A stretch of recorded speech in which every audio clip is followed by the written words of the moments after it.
जय हिंद, जय भारत। भारत में जितने भी पढ़ने वाले बच्चे हैं उसमें से 90% बच्चों को नोट्स बनाने का तरीका नहीं मालूम है। उनको मालूम ही नहीं है कि नोट्स कैसे बनाते हैं, पढ़ने का सही तरीका क्या है।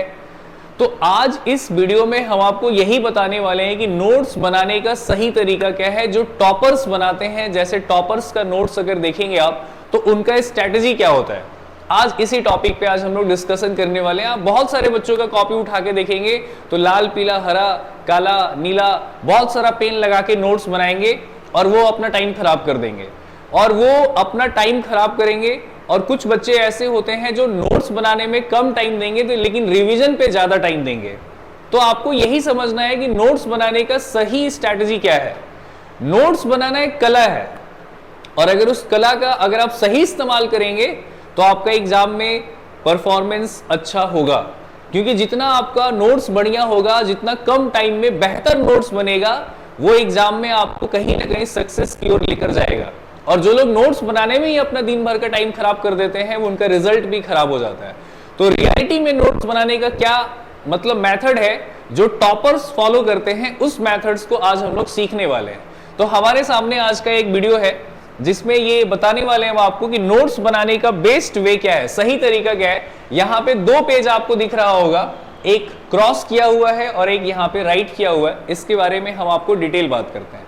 तो चलिए स्टार्ट करते हैं आज का टॉपिक कि नोट्स बनाने का सही तरीका क्या है।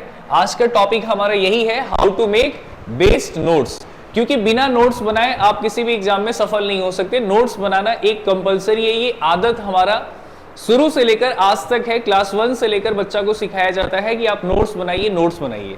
क्योंकि आप कितना भी कोचिंग क्लासेस कर लीजिए, टीचर से पढ़ लीजिए, लेकिन एग्जाम के पहले आपका टीचर आपके साथ नहीं होता है। एग्जाम के पहले आपका नोट्स होता है जिसको आप पलट के देखते हैं, तब जाके आप एग्जाम देखते हैं। तो एग्जाम के पहले वो जो रात में पढ़ाई होता है वो आपका नोट्स ही आपका साथी होता है जो आपको एग्जाम के करीब लेकर जाता है। इसलिए नोट्स बनाना एक कला है, इसका एक बेहतरीन यूज करना पड़ेगा, तब जाके आप एग्जाम में कहीं बेहतर रिजल्ट लेकर आएंगे।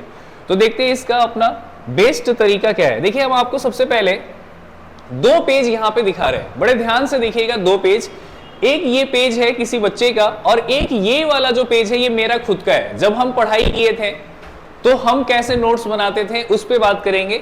सबसे पहले यहाँ पे आप अगर देख पा रहे हैं, थोड़ा इसको कर रहे हैं और इसको देखिए थोड़ा। जैसे ये बच्चा है, इसका नाम नहीं पता है लेकिन इन्होंने नोट्स बनाया नर्वस सिस्टम का। अब देखो ये कितना डिजाइन किया है इसमें। ये नोट्स तो बनाया है नर्वस सिस्टम, इसको लिखने में 15 मिनट लग गया होगा, ये डिजाइन बनाने में 15 मिनट लगा होगा।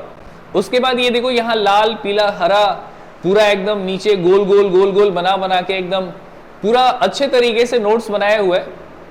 बकायदा ये नोट्स जो आपके सामने ये वाला बच्चे का दिख रहा है, ये नोट्स तो बहुत अच्छा है, देखने में बहुत सुंदर लग रहा है, कोई दिक्कत नहीं है इसमें। लेकिन ये बच्चा हकीकत में अपना कितना टाइम खराब किया होगा ये आपको भी समझ में आ रहा है। ये इस तरीके से डिजाइन बना के लिखने में लाल, पीला, हरा, एरो, दिस डैट, ये पूरा ये नोट्स बहुत सुंदर है। अब एक नोट्स यहाँ देखिएगा जो मेरा खुद का है, जब हम पढ़ाई करते थे तो उस टाइम का नोट्स है और ये क्लास में भी हम आपको पढ़ाते हैं। जैसे मेरा एक नोट्स है, बिल्कुल एक सिंगल पेन से लिखा हुआ है स्क्वायर रूट और उसके बाद यहाँ पे लिखा हुआ है स्क्वायर रूट निकालने का। और ये देखो सबसे इंपॉर्टेंट बात यहाँ पे क्या लिखा हुआ है। हम आपको जब भी क्लास में पढ़ाते हैं तो हम आपको बोलते हैं कि हम मैथ्स के टीचर हैं, हम इतिहास नहीं पढ़ा रहे हैं जो हर बात आपको बोल बोल के लिखवाएंगे। आपको खुद अपने भाषा में नोट्स में लिखना पड़ता है। जब हम पढ़ाई करते थे तो देखो कैसे हम लिखे हैं, ये कोई टीचर नहीं लिखवाया, ये हम अपने लैंग्वेज में लिखे। देखो क्या लिखे, if the number is greater than the number of code then we have to add and less than and have to subtract. मतलब जो भाषा हमको समझ में आ रहा है, इसमें कितना अंग्रेजी सही है और कितना अंग्रेजी गलत है वो हमको नहीं पता है। बस हमको टीचर जो समझाया वो हम अपने लैंग्वेज में यहाँ पे लिख दिए। ये टीचर नहीं लिखवाएगा, ये आपको खुद लिखना पड़ेगा। जब हम कॉपी दोबारा खोलेंगे तो हमको ये सारा पॉइंट पढ़ के पूरा बात अपने दिमाग में रिवीजन हो जाएगा। तो ये नोट्स बकायदा देखने में तो सुंदर ये वाला है, नो डाउट ये वाला सुंदर है, लेकिन इसमें टाइम जितना खराब हुआ, अगर इस बच्चे को नोट्स बनाने में 2 घंटा लगा तो ये वाला नोट्स बनाने में आपको मुश्किल से आधा घंटा लगेगा और बचा हुआ टाइम आप रिवीजन पे डालेंगे। तो रिवीजन करना सबसे ज्यादा जरूरी है।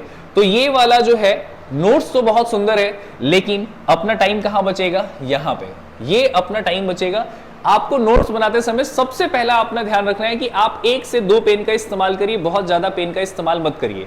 आगे अभी बताएंगे कि बेस्ट स्ट्रैटेजी क्या है, क्या क्या स्टेप है जो आपको नोट्स बनाते समय फॉलो करना है, उस पर बात करते हैं हम।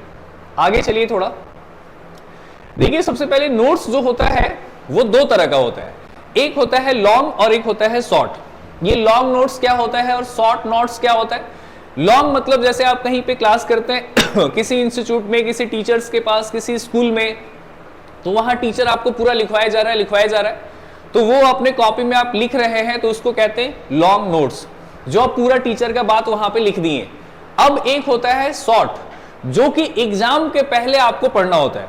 आप अगर पूरा 1 साल पढ़ाई कर रहे हैं तो आपके पास इतना नोट्स बन गया, क्या इतना नोट्स आप एग्जाम के पहले रिवीजन कर पाएंगे? नहीं। तो उसके लिए एक शॉर्ट नोट्स बनाना होता है। अब ये 2 तरह का नोट्स होता है, एग्जाम के पहले ये काम करता है और जो आप डेली क्लास करते हैं उसमें ये वाला बनता है। तो अब इन दोनों का बनाने का तरीका क्या है उस पर बात करते हैं थोड़ा। आइए आगे। सबसे पहले जो आपका step to make a long notes, जो लॉन्ग नोट्स बनाने का तरीका है उसका क्या क्या स्टेप है, तो देखो स्टेप यहाँ पे क्या क्या। सबसे पहले आप समझेंगे स्टेप नंबर 1, यहां पे लिखा हुआ है simple notes, do not make a digital notes. भैया हाथ जोड़ के विनती है पहले एक चीज, कि जितने लोग भी मोबाइल से पढ़ने का आदत रखे हुए हैं कि पीडीएफ डाउनलोड कर लेंगे, फोटो खींच लेंगे, पहले हाथ जोड़ के विनती है कि ये सब आदत छोड़ दीजिए। पढ़ने का तरीका सिंपल सा है कि किताब, कॉपी, पेन आपके हाथ में होना चाहिए। तो सिंपल सा तरीका होता है नोट्स बनाने का कि आपके पास ये डिजिटल जितना आजकल चल रहा है ना, आजकल बहुत सारा डिजिटल चल रहा है, टीचर पढ़ा रहा है उसका फोटो खींच लिए, किताब खरीदेंगे नहीं उसका फोटो खींच लेंगे, तो ये सब चीज बिल्कुल बकवास है। सबसे पहले आपको किताब, कॉपी, पेन, ये तीनों आपके पास रखिए, पढ़ाई इसी से होता है, तो ये डिजिटल प्रमोट मत कीजिए। दूसरा बात, नोट्स बनाते समय यूज नोटेशन।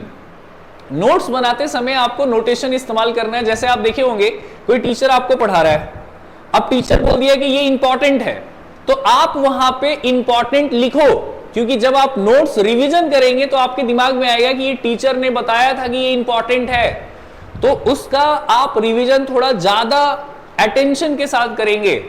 तो सबसे पहले आपको यहाँ पे नोटेशन, कोई टीचर बोल दिया कि इंपॉर्टेंट है, तो उसको यहाँ पे ऐसे टिक करके और यहाँ पे इंपॉर्टेंट लिख दो कि भैया ये टीचर बोले थे कि इंपॉर्टेंट है, पिछले साल आया था, इस बार भी आ सकता है, तो ये इंपॉर्टेंट आप लिखो वहां पे। मतलब सिंबल का इस्तेमाल करिए। अगर आप टीचर कोई फॉर्मूला बता रहे हो तो उस फॉर्मूला को, जैसे आपको एक पेज दिखाते हैं हम आपको, देखिए थोड़ा यहाँ पे, जैसे देखो यहाँ पे ये एक पेज है, अब इस पेज में देखो क्या है, यहाँ पे जो पढ़ाया गया उसको यहाँ पे बकायदा लिखा हुआ है कि ये इंपॉर्टेंट है।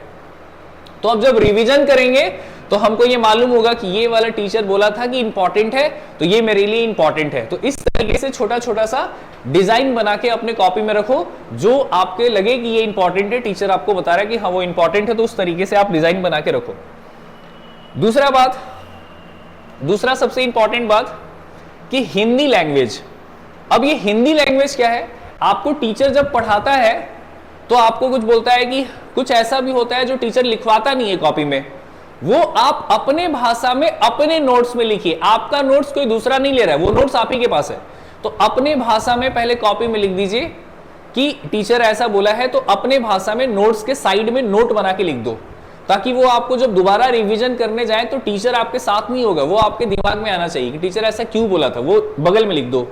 तो ये छोटा छोटा सा नोटेशन यूज किया करो और हिंदी लैंग्वेज में साइड में अपने भाषा में लिख दिया करो, ठीक है, और डिजिटली मत पढ़िए। ये आपका पहले 2 स्टेप है जो आपको फॉलो करना है। उसके बाद अगर हम बात करें यहां पे, तो उसके बाद यहां पे है डबल टिक मेथड, या फिर यहां पे हम कहते हैं इसको बॉक्स मेथड। यहां पे होता है ये बॉक्स मेथड।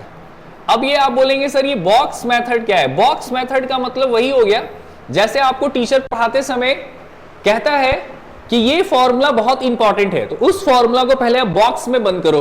आप जैसे देखोगे टॉपर्स, बहुत अच्छा मार्केट में किताब आता है, उस किताब में आपने देखा होगा कि बहुत सारा फॉर्मूला बॉक्स में बंद करके रखते हैं। जैसे ये फॉर्मूला है, अब देखो ये फॉर्मूला जो है यहाँ पे इस बॉक्स में बंद करके रखा हुआ है। इस बात का मतलब ये हुआ कि जब हम इसको पढ़ेंगे तो मेरा जब नजर जाएगा तो इसी बक्से पे जाएगा, और जब नजर जाएगा तो मेरे दिमाग में आएगा कि ये सबसे ज्यादा इंपॉर्टेंट है और इसको हम टिक करके रख लिए। तो बॉक्स मेथड बड़े काम का है, जो जो इंपॉर्टेंट है उसको बॉक्स हाईलाइट करो, पेज में हाईलाइट करो कि जब रिवीजन करें तो उसी पॉइंट पे मेरा ध्यान जाए और कहीं ध्यान ही नहीं जाए, क्योंकि वही मेरे लिए इंपॉर्टेंट है। बात समझ में आ रहा है क्या?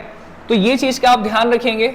और एक चीज हम आपको बताएं, मेरा एक सजेशन है आपके लिए, जितने लोग इस वीडियो को देख रहे हैं, मेरा एक सजेशन है पर्सनली, कि अगर आप एक विद्यार्थी हैं और आप किसी भी चीज का तैयारी कर रहे हैं, एकेडमिक का, एसएससी का, आईआईटी का, मेडिकल का, रेलवे का, यूपीएससी का, किसी भी डिपार्टमेंट का आप तैयारी कर रहे हैं, तो मेरे भाई आपके पास एक कॉपी होता है ना, उस कॉपी के पहले वाले पेज में अपना गोल लिखो पहले। ये मेरा आप सभी लोगों से सलाह है। आपके पास एक कॉपी है ना, कॉपी का जो पहला पेज होता है ना, उसमें अपना ड्रीम लिखो कि आप किस चीज का तैयारी करना चाहते हैं और आप क्या हासिल करना चाहते हैं अपने जीवन में। जब भी आप कॉपी खोलेंगे ना, वो पहला पेज देखेंगे ना, तो आपका मोटिवेशन आपको मिलेगा। ये मेरा आप सभी लोगों से सलाह है कि जिस कॉपी में आप अपना नोट्स बनाते हैं ना, उसके पहले पेज पे नाम लिखो चाहे मत लिखो, उसमें गोल जरूर लिखो कि तुमको चाहिए क्या। वो ना तुमको हमेशा मोटिवेशन देता है कि हम क्यों मेहनत कर रहे हैं, हम क्यों पढ़ रहे हैं इस किताब को, क्योंकि ये चाहिए हमको। तो ये बहुत जरूरी है, अपने पहले पेज में अपना गोल लिखो। और एक बात, जो भी चैप्टर आपका खत्म होता है ना, उसके बाद हमेशा एक पेज छोड़ दिया करो। क्यों? क्योंकि रिवीजन करते समय कुछ ऐसा लगता है कि अरे ये पॉइंट तो छूट गया था, तो उस पॉइंट को वहां पे लिख दो। तो हमेशा चैप्टर्स खत्म होने के बाद एक आध दो पेज छोड़ दिया करो, ताकि वो आपको समझ में आए कि अगर कुछ ऐसा पॉइंट जो आपको नया मिले तो वहां पे नोट डाउन कर लो उसी पॉइंट के साइड, उसी चैप्टर के साथ। तो हमेशा एक पेज छोड़ दिया करो। ये सब बात अपने दिमाग में सेट करो। मोस्ट इंपॉर्टेंट बात 5 नंबर, अंडरलाइन इंपॉर्टेंट पॉइंट। जो भी आपके पास पॉइंट है ना, जो भी इंपॉर्टेंट है, टीचर्स बोला ये इंपॉर्टेंट है, आपको लगता है कि ये डेफिनेशन एग्जाम में आएगा, ये फॉर्मूला एग्जाम में आएगा, उसको अंडरलाइन करो। सर क्यों अंडरलाइन करें, उसका जवाब दे रहे हैं हम आपको। तो ये अंडरलाइन करना है। अब ये जितना भी मेथड हम आपको बताएं, ये सारा का सारा लॉन्ग नोट्स वाला था। अब आते हैं शॉर्ट्स पे। तो अब देखो यहाँ पे छोटा छोटा नोट्स बनाना है, step to make a short notes. अभी जो हम पढ़ा रहे थे, बता रहे थे, वो लॉन्ग नोट्स के बारे में था। अब शॉर्ट के बारे में आते हैं, छोटा। ये शॉर्ट नोट्स क्यों बनाना है? जब आप एग्जाम के करीब रहेंगे तो आप पूरा किताब या पूरा कॉपी रिवीजन नहीं कर पाएंगे, उसके लिए आपको शॉर्ट नोट्स बनाना पड़ेगा। अब ये शॉर्ट नोट्स बनता कैसे है? तो अभी हम बोले थे पीछे कि जो इंपॉर्टेंट है उसको अंडरलाइन करो। आपको क्या करना है कि उसी अंडरलाइन पॉइंट्स को एक जगह इकट्ठा करके लिख लेना है। यहां लिखा ओनली फॉर थ्योरी सब्जेक्ट। जैसे ये शॉर्ट नोट्स जो बनता है ना, जैसे आपका थ्योरेटिकल जो आपका सब्जेक्ट होता है, जैसे हिस्ट्री, ज्योग्राफी, पॉलिटी, उसके लिए ज्यादा इंपॉर्टेंट होता है। आप जो भी पॉइंट आपका इंपॉर्टेंट था उसको अंडरलाइन तो किए थे आप, अब उसी चीज को आप शॉर्ट नोट्स में बना दीजिए, उसको एक पेज में इकट्ठा कर लीजिए। या फिर आपके पास कोई चैप्टर है मैथ्स का, जैसे मान लो आप मैथ्स का कोई चैप्टर पढ़े, अब उस चैप्टर में जो जो फॉर्मूला था उसको एक पेज पे लिख दो। जब आप एग्जाम देने जाएंगे तो वो फॉर्मूला आप रिवीजन कर लेंगे। तो इसको कहते हैं शॉर्ट नोट्स। पहले लॉन्ग नोट्स बनाइए, उसमें जो इंपॉर्टेंट है उसको अंडरलाइन करिए और उसी को लेकर आइए शॉर्ट नोट्स में। आपका पूरा का पूरा एक चैप्टर एक पेज में समरी कर दो। अब बोलेंगे कैसे? तो उसको कहते हैं यूज स्प्लिट पेज मेथड। अब ये क्या मेथड होता है जी? आप देखे होंगे, जैसे आप एग्जाम जाते हैं तो चीट पुर्जा बनाते हैं ना, चीट पुर्जा कैसे बनता है? तो एक ही पेज में इतना छोटा छोटा छोटा लिख देते हैं और वो लेके जाते हैं। तो ये होता है पेज स्प्लिट मेथड। मतलब क्या है कि एक पेज को 3 हिस्से 4 हिस्से में बांट दो ऐसे ऐसे करके, और छोटा छोटा पॉइंट इसमें लिख दो, छोटा छोटा पॉइंट इसमें लिख दो, ताकि वो पूरा एक चैप्टर आपका एक ही पेज में समरी हो जाए। और जब आप एग्जाम देने जाएंगे तो इसको पढ़ लीजिए, हो जाएगा आपका काम, रिवीजन हो जाएगा। ये मैथ्स के लिए भी और सारे सब्जेक्ट के लिए भी है। आपको क्या करना है, सबसे पहले क्लास में नोट्स बनाना है, तो जो जो मेन पॉइंट है उसको अंडरलाइन कर लेना है, और एट लास्ट जब शॉर्ट नोट्स बनाएंगे तो उसी अंडरलाइन वाले पॉइंट को रख लेना है। मैथ्स का कोई चैप्टर है तो सारा फॉर्मूला एक ही पेज पे रख लो, जब एग्जाम देने जाओ तो सारा फॉर्मूला पलट पलट के सारे चैप्टर्स का देख लो, हो गया अपना रिवीजन। इसको कहते हैं बेस्ड रिवीजन मेथड, और यही टॉपर्स फॉलो करते हैं जो आपको फॉलो करना है। बोली बात समझ में आया क्या? तो इन सारे चीजों का आप ध्यान रखेंगे, तभी जाके आपका नोट्स और बन पाएगा। केवल लाल पीला हरा पॉइंट लगा के नोट्स नहीं बनता है, इस बात का ध्यान रखिएगा। नोट्स बनाना भी एक कला है जो कि बहुत सारे लोगों को नहीं आता है। ये कला आपके अंदर डेवलप करना भी बहुत जरूरी है, क्योंकि एग्जाम में आपको पूरा नोट्स पढ़ने का टाइम नहीं होता है, शॉर्ट नोट्स कंपाइल करके पढ़ने का टाइम होता है। तो इस चीज का ध्यान रखिएगा। कैसा लगा आज का वीडियो कमेंट करके जरूर बताएं, और ऐसे बेहतरीन कॉन्सेप्ट और बेहतरीन वीडियो के लिए इस चैनल को सब्सक्राइब करिए और शेयर करिए। जय हिंद, जय भारत।